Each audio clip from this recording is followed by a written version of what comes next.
peaceful Saturday morning in the quiet suburban neighborhood of Cedar Ridge. The sun shone warmly over well-manicured lawns, and residents went about their weekend routines, some washing their cars, others sipping coffee on their porches.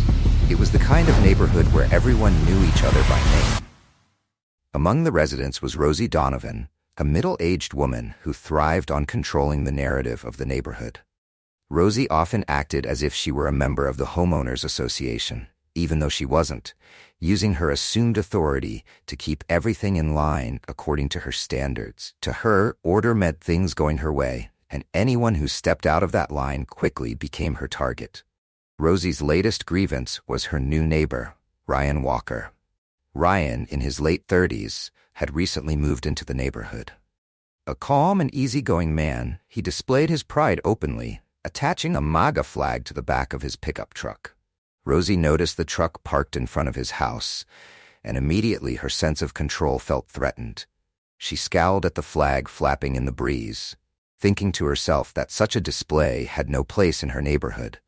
Rosie decided she had to do something about it. Her plan?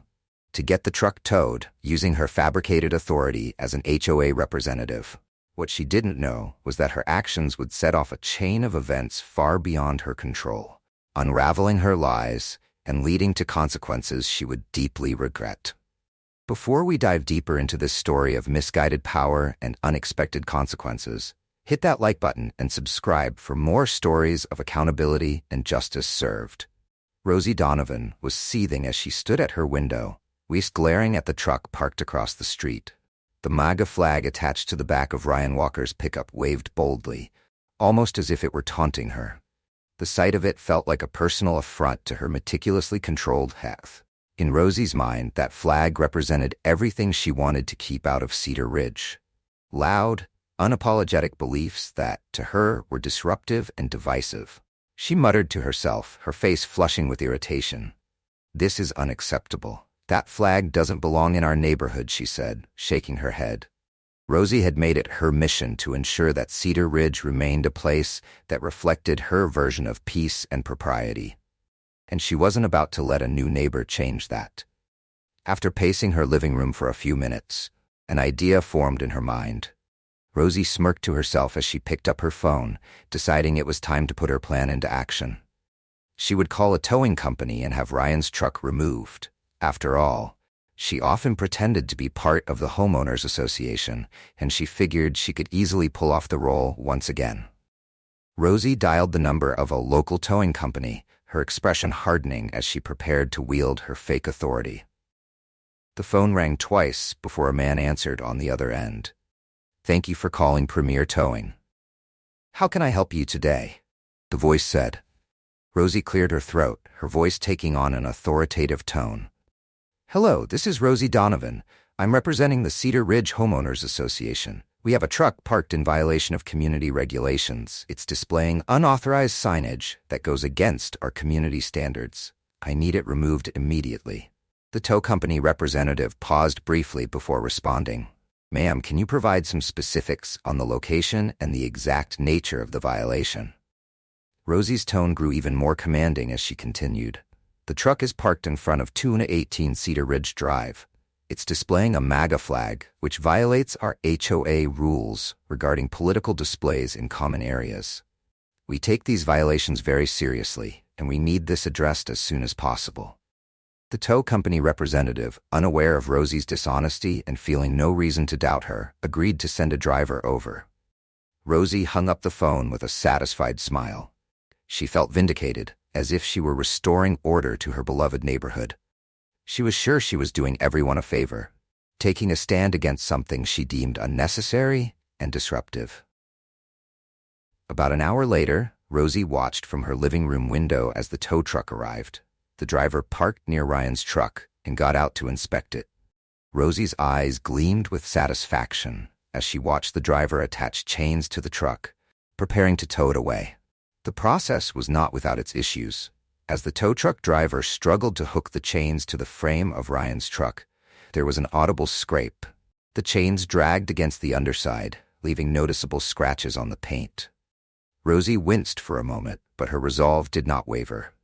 "Tch, A few scratches on his truck were a small price to pay for maintaining what she saw as the neighborhood's integrity. Rosie stood there, arms crossed, as the driver finally managed to secure the truck. She could hear the engine of the tow truck roar to life, and slowly Ryan's pickup was hauled away, disappearing down the street. A smug smile spread across her face as she whispered to herself, "Problem solved. Maybe now he'll think twice about flaunting that flag." She felt a sense of triumph, as if she had restored peace and order to Cedar Ridge. Little did she know, her actions were about to trigger a chain of events that would soon spiral out of her control. Meanwhile, Ryan Walker was out running errands, completely unaware of what was happening back at his home. He had moved to Cedar Ridge just a few months ago, eager to settle into a neighborhood that seemed serene and friendly.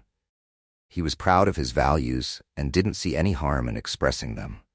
The MAGA flag on his truck was, to him, simply a reflection of his beliefs. Nothing more, nothing less. As Ryan returned home, he immediately noticed something was wrong. He pulled up to the curb and stared at the empty spot in front of his house where his truck had been parked. His eyes widened in confusion, and a frown formed on his face. "Where's my truck?" he muttered, his heart beginning to race. He quickly parked his car in the driveway and got out, glancing up and down the street as if expecting to see his truck somewhere nearby. But it was nowhere in sight. Ryan walked over to the spot where his truck had been, his mind racing with possibilities. Had it been stolen? Towed? Why would it be towed? He was certain he hadn't parked illegally. As these thoughts swirled in his head, Ryan decided to check his home security cameras. He had installed them shortly after moving in, wanting an extra layer of security for his new home. He hurried inside, setting his keys down on the kitchen counter before heading to his home office. He sat down at his desk, pulling up the security footage on his computer. He rewound the footage to earlier in the day, scanning through until he saw the tow truck arrive. His jaw clenched as he watched the footage. A tow truck pulling up in front of his house, the driver getting out, hooking up his truck, and towing it away. Ryan's confusion quickly turned to frustration. Why would anyone tow his truck? He knew he hadn't broken any parking rules. Ryan rewound the footage again, this time watching more closely. As the tow truck driver worked to hook up the truck, Ryan noticed something. Movement in the background.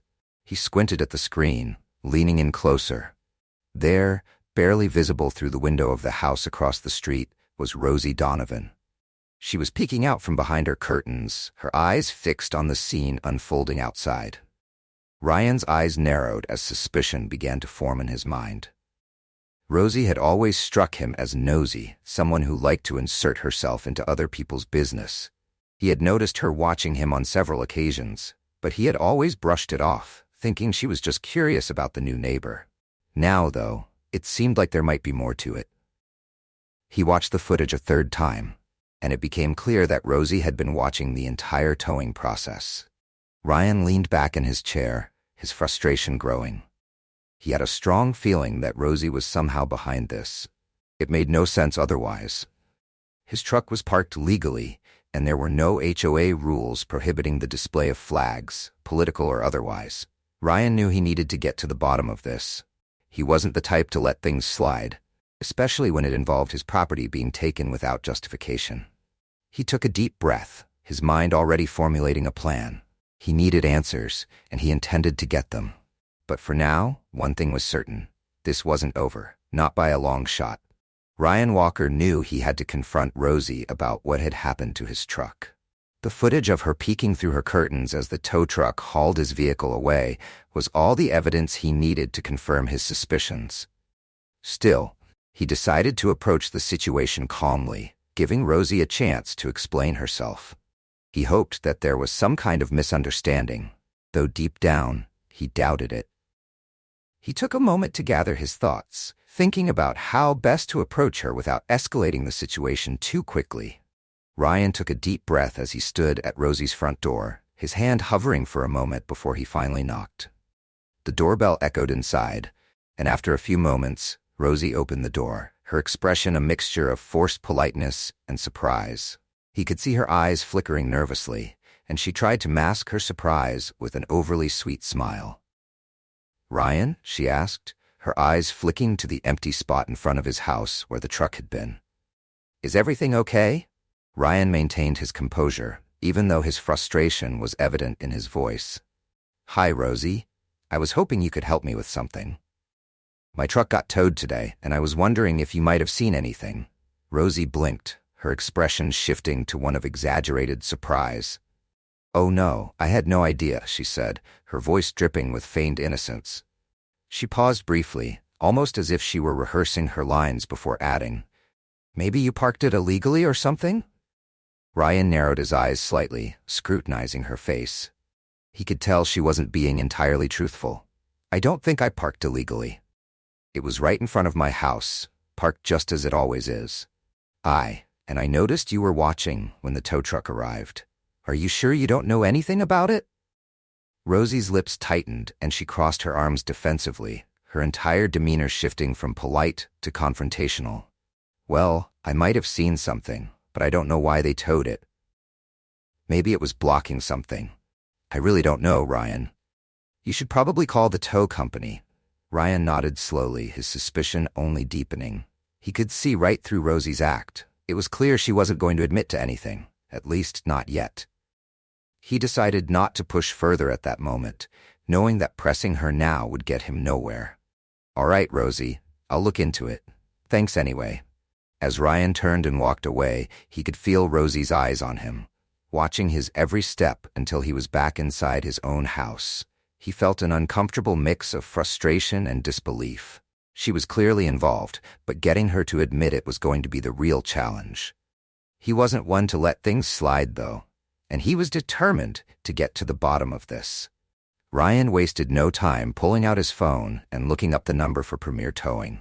He dialed the number and waited, tapping his fingers on the kitchen counter as the line rang. He replayed the scene with Rosie in his mind, her hesitation, her defensive body language, the way she had avoided eye contact. It all pointed to her guilt. "Premier Towing, how can I help you?" the voice on the other end answered, breaking his thoughts. "Hi, this is Ryan Walker. My truck was towed earlier today from in front of my house on Cedar Ridge Drive. I'm trying to understand why it was taken," Ryan said, keeping his tone calm but firm.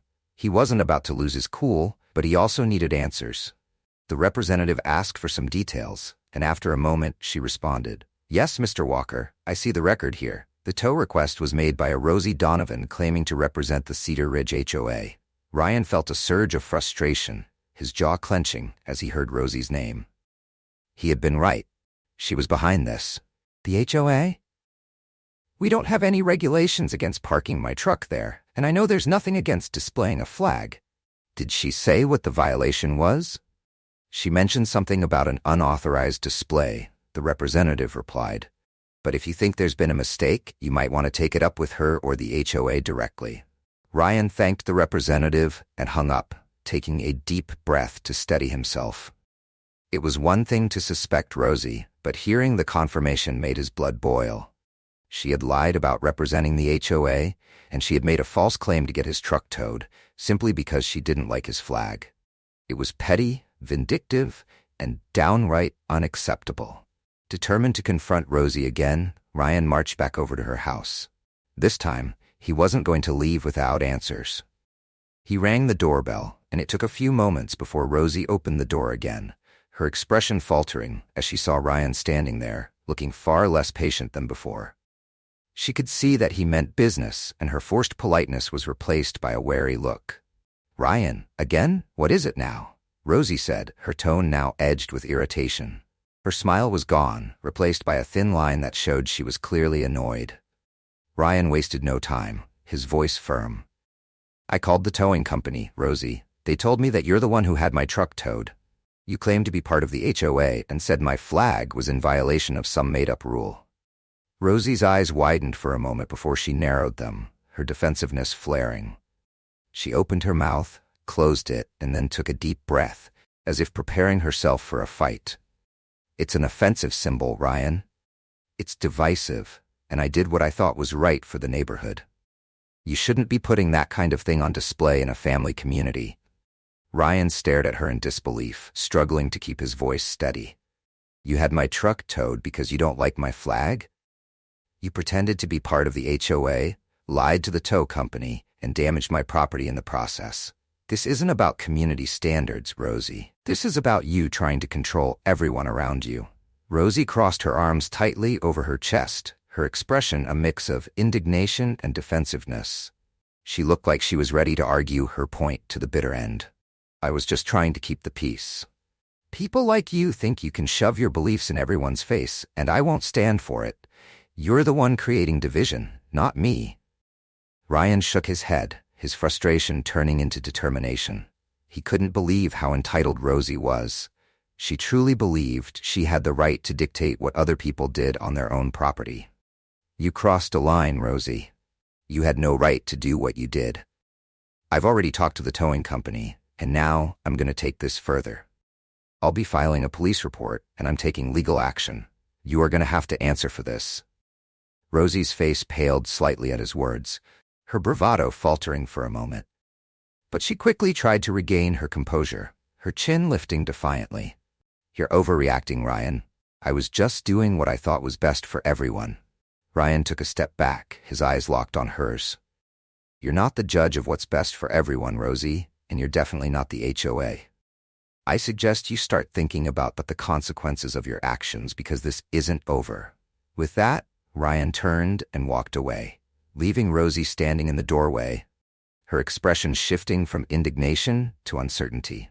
For the first time, Rosie felt a twinge of doubt, a nagging feeling in the pit of her stomach that maybe, just maybe, she had gone too far. But her stubbornness refused to let her admit she might have made a mistake. She watched Ryan walk away, her hands trembling slightly as she closed the door behind her. Ryan, on the other hand, was resolute. He was done letting Rosie's entitled behavior go unchecked.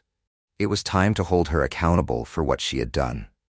As he walked back to his house, he already began making plans, calling the police, reaching out to a lawyer, and making sure that Rosie understood that her actions had real consequences. This was far from over, and Ryan was prepared to see it through to the end. The moment Ryan returned to his house, he knew he couldn't let Rosie's behavior slide. It wasn't just about his truck. It was about the principle of the matter. She had crossed a line, and her arrogance and entitlement had pushed him to take a stand. He wasn't just going to make a point for himself. He wanted to make sure Rosie understood that her actions had real consequences.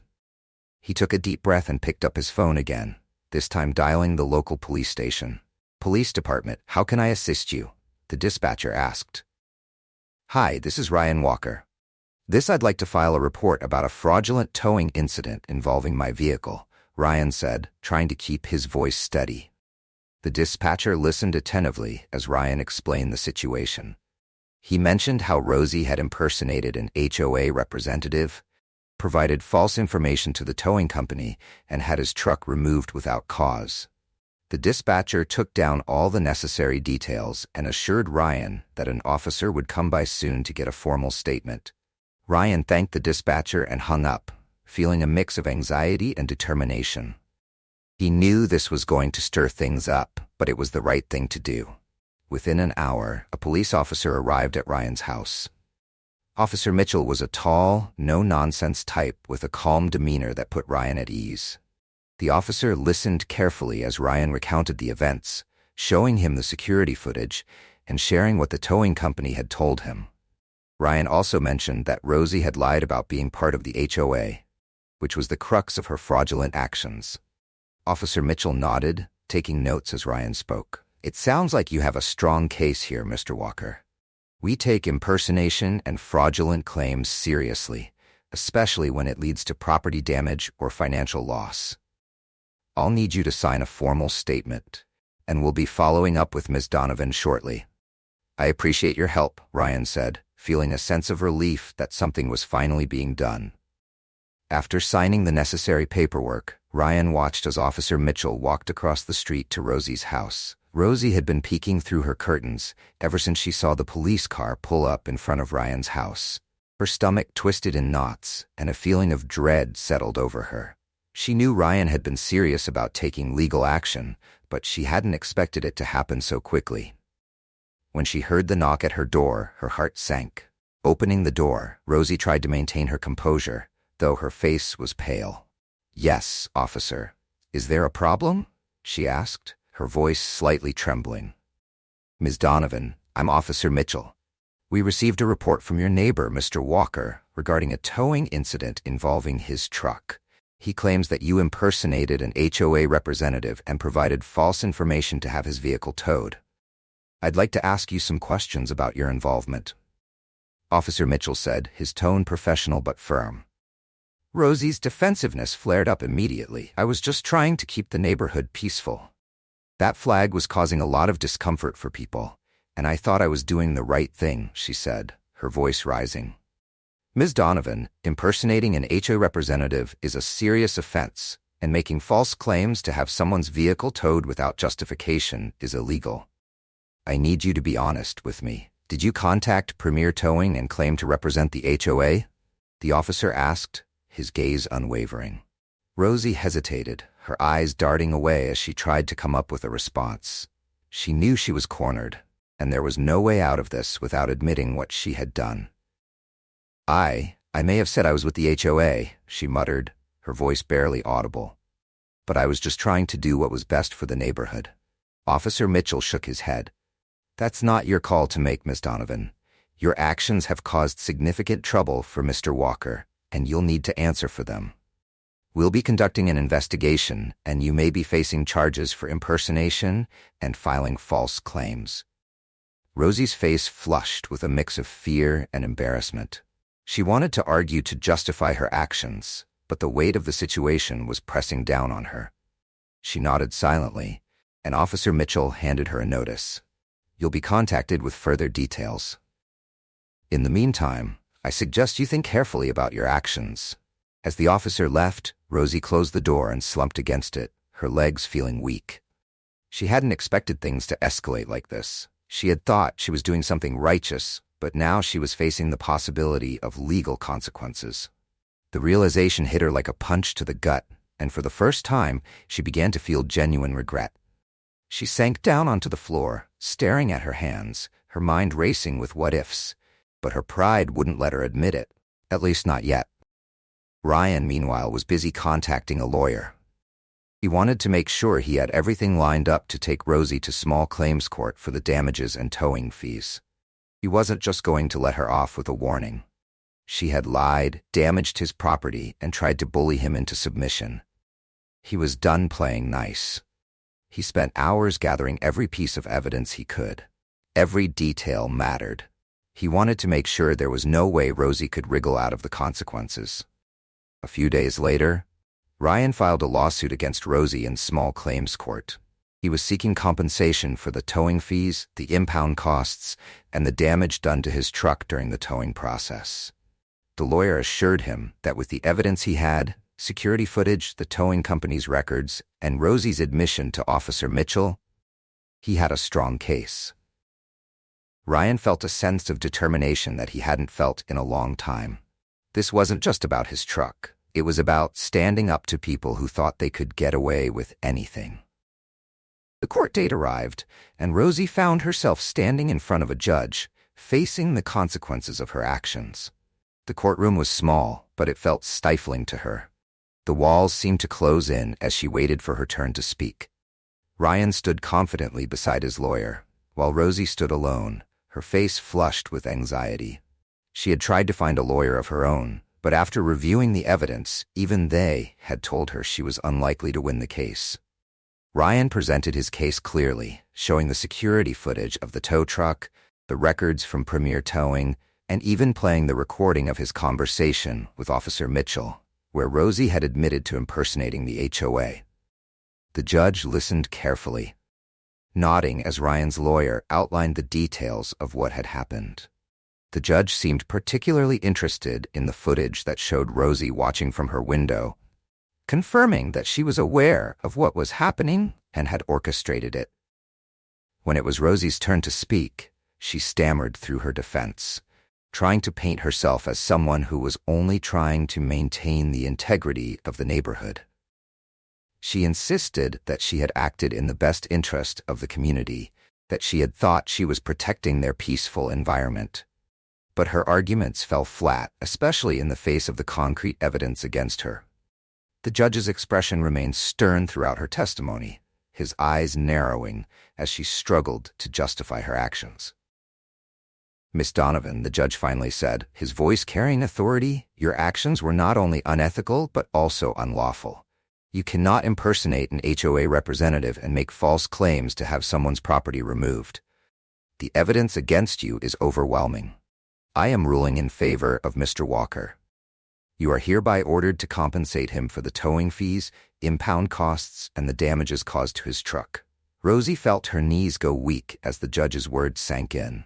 She had lost, and now she was not only humiliated, but also financially burdened by the consequences of her actions.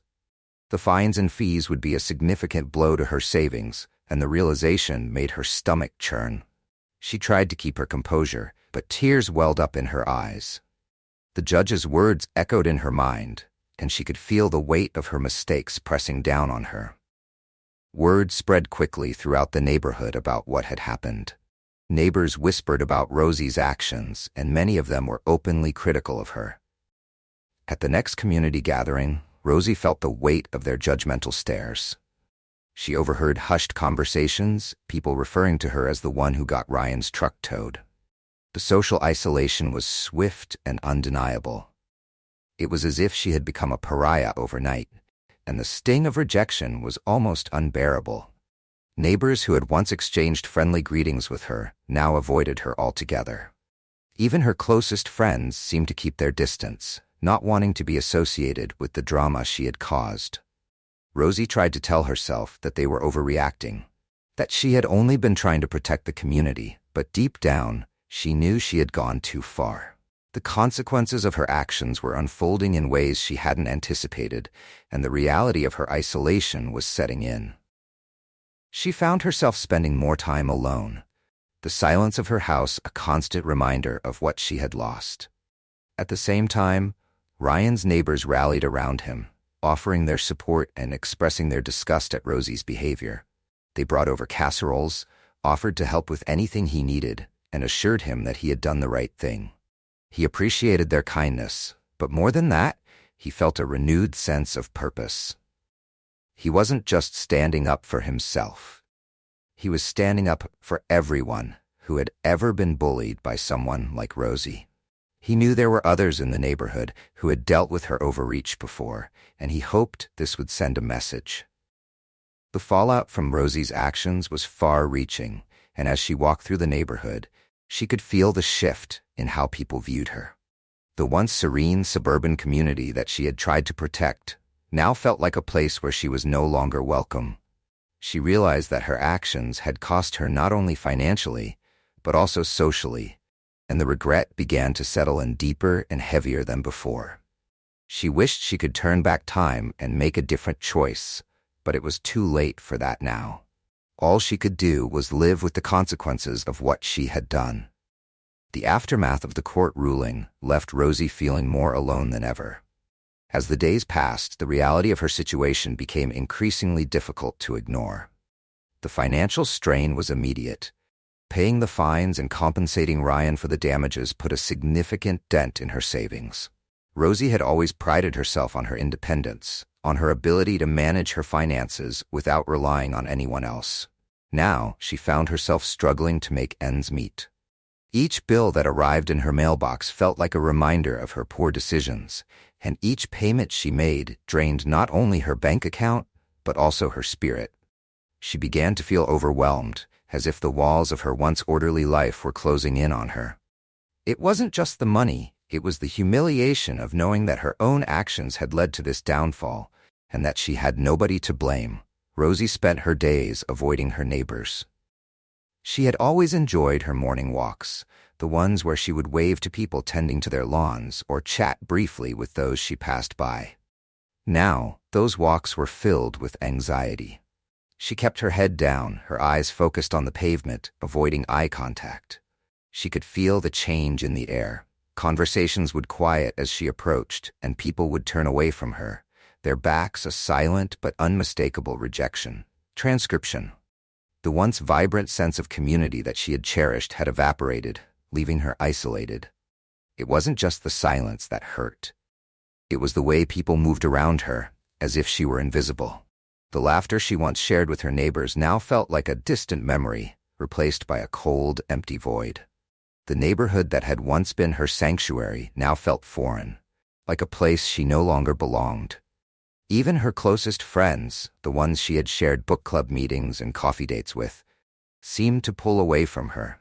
Rosie reached out to them, trying to maintain a sense of normalcy. But the responses she received were lukewarm at best.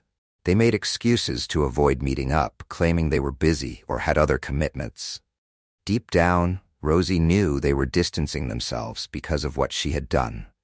The weight of their disapproval settled heavily on her shoulders, and it made her feel small and insignificant. She had always thought of herself as a strong, principled person, someone who did what was right for the community. But now, she was beginning to question who she really was. She wondered if her sense of righteousness had blinded her to the impact of her actions. If the strength she had always prided herself on had actually been a mask for arrogance. The financial burden only added to her stress. The court-ordered compensation had depleted her savings, and she found herself cutting back on expenses just to make ends meet. She canceled her gym membership, stopped going out to eat, and even had to reconsider her monthly grocery budget. The things that had once been small luxuries, getting her hair done, buying a new book, treating herself to a nice dinner, were now out of reach. Each sacrifice felt like a reminder of her actions. A constant reminder of the price she was paying for her misguided sense of righteousness. The little pleasures that had once brought her joy were now unattainable, and each day felt more monotonous than the last. She had always believed that hard work and discipline would get her through any challenge. But this was different. This time, her struggle wasn't just about money. It was about the loss of the life she had once known. One evening, as she sat at her kitchen table with a stack of bills in front of her, Rosie allowed herself a moment of reflection. She stared at the papers, her eyes blurring with tears, as she thought about how she had ended up here. She had convinced herself that she was acting for the greater good, that she was protecting her neighborhood from something she saw as harmful. But in doing so, she had become the very thing she despised, a bully, using her perceived authority to control and intimidate others. The realization was a bitter pill to swallow, and it left her feeling hollow. The tears fell freely, and she didn't bother to wipe them away. It felt as if all the strength she had tried to hold on to had finally crumbled, leaving her vulnerable and exposed. She wanted to go back in time to undo the mistakes she had made, but she knew that wasn't possible. All she could do now was face the consequences. Despite the mounting regret, Rosie struggled to let go of her pride. Part of her still wanted to believe that she had been justified, that she had only been trying to do what was best for her community. She replayed the incident in her mind, trying to find a way to convince herself that she wasn't entirely in the wrong. But the more she thought about it, the more she realized that her actions had been driven by her own biases and assumptions. She had seen the MAGA flag and immediately judged Ryan, deciding that he didn't belong in her neighborhood without ever giving him a chance. She had acted out of fear and ignorance, and now she was paying the price. The realization gnawed at her, and she found herself torn between the person she had believed herself to be and the person she had revealed herself to be through her actions. The tension in the neighborhood only grew as word of the court case continued to spread. Ryan's neighbors rallied around him, offering their support and condemning Rosie's actions. They organized a small gathering in Ryan's honor, a way to show that the community stood with him. Rosie watched from her window as her neighbors gathered on Ryan's lawn, laughing and talking, their sense of camaraderie palpable. She felt a pang of jealousy and regret. She had once been part of that circle, and now she was an outsider looking in. She could hear the laughter and the clinking of glasses, and it made her heart ache. She had been so focused on her own sense of right and wrong that she had forgotten what truly mattered: connection, kindness, and community. Rosie's attempts to make amends were half-hearted at best. She considered writing a letter of apology to Ryan, but each time she sat down to draft it, her pride got in the way. What would she even say? How could she possibly explain her actions in a way that would make him understand? She had crossed a line, and she knew that no words could undo the damage she had caused. The fear of rejection, of having her apology thrown back in her face, kept her from reaching out. Instead, she remained silent, hoping that with time, the anger and resentment would fade. But the silence only made things worse. The longer she waited, the more the distance between her and her neighbors grew. It felt as if she were trapped in a cage of her own making, unable to find a way out. But time didn't seem to heal anything. The isolation only grew worse, and Rosie began to feel the full impact of her actions. She was lonely, cut off from the community that had once been her support system. The silence in her house was deafening, a constant reminder of the friendships she had lost. The guilt gnawed at her, but she couldn't bring herself to take the first step toward making things right. She had built a wall of pride around herself, and now she was trapped behind it, unable to find a way out. The days blurred together, each one more hollow than the last. She found herself longing for the connection she had once taken for granted, but the thought of facing her neighbors filled her with dread. The more she thought about it, the more she realized that she had become her own worst enemy. Ryan, on the other hand, found himself feeling a sense of vindication. He had stood up for himself, and the community had stood with him. The support he received from his neighbors was heartening, and it reminded him that there were still good people who believed in fairness and justice. He made a point of thanking those who had reached out to him, expressing his gratitude for their kindness. He knew that what had happened with Rosie wasn't just about him. It was about sending a message that bullying and intimidation wouldn't be tolerated. He felt a renewed sense of purpose, knowing that he had done the right thing not just for himself, but for everyone in the community. It was a victory, not just over Rosie, but over the fear and division that her actions had tried to spread. Ryan also made a conscious effort to move forward without letting the incident define him. He reattached the MAGA flag to his truck, refusing to let Rosie's actions deter him from expressing his beliefs. He understood that not everyone in the neighborhood agreed with his political views, but he believed in his right to express them peacefully. The incident had been a test of his resolve, and he was determined not to let it change who he was. He had every right to be proud of his values, and he wasn't going to let anyone take that away from him. It wasn't about provoking anyone, it was about standing by his principles and refusing to be silenced. He knew that there would always be people who disagreed with him, but he was willing to stand up for what he believed in, no matter the cost.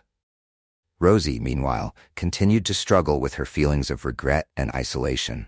She began to realize that the only way to move forward was to confront her own shortcomings. She needed to accept responsibility for what she had done, not just to Ryan, but to the entire neighborhood. The problem was, she didn't know how to start. The idea of facing Ryan, of admitting that she had been wrong, filled her with dread. But as the days turned into weeks, she began to understand that the only way to find any kind of peace was to make amends. She knew that she couldn't keep hiding, that she couldn't keep pretending that everything was fine. It was time to take responsibility, to face the consequences of her actions, and to try to make things right. The turning point came one evening. As Rosie sat alone in her living room, the weight of her loneliness pressing down on her, she realized that she couldn't continue living like this, cut off from the people around her, trapped by her own pride. She needed to take the first step, no matter how difficult it was. She picked up a pen and a piece of paper and began to write, her hand trembling as she put her thoughts into words. It wasn't perfect, but it was a start, a way to begin the process of making things right. She poured her heart into the letter, admitting her mistakes and expressing her regret. She didn't know if Ryan would accept her apology, but she hoped that he would at least see that she was trying. Rosie's letter to Ryan was simple and sincere. She admitted that she had been wrong, that she had let her biases cloud her judgment, and that she was truly sorry for the pain and trouble she had caused. She didn't expect forgiveness, but she hoped that by acknowledging her mistakes, she could begin to heal the wounds she had inflicted. It was a small step, but it was a step in the right direction. As she wrote, she felt a sense of release, as if a weight had been lifted from her shoulders. For the first time in a long time, she felt a glimmer of hope, a sense that maybe, just maybe, things could get better. As she sealed the envelope, Rosie felt a sense of relief, a glimmer of hope that maybe, just maybe, she could find a way to move forward. She knew it wouldn't be easy, and that it would take time to rebuild the trust she had shattered. But for the first time since the incident, she felt like she was doing something right. And that was enough to give her the courage to face whatever came next. She knew that the road ahead would be long and difficult, but she was ready to take the first step, one day at a time. Before you go, let us know, have you ever faced a situation where someone's pride led to unintended consequences? How did you handle it? Share your thoughts in the comments, and if you enjoyed this story, don't forget to like, subscribe, and hit the notification bell for more powerful tales of accountability and wisdom and growth.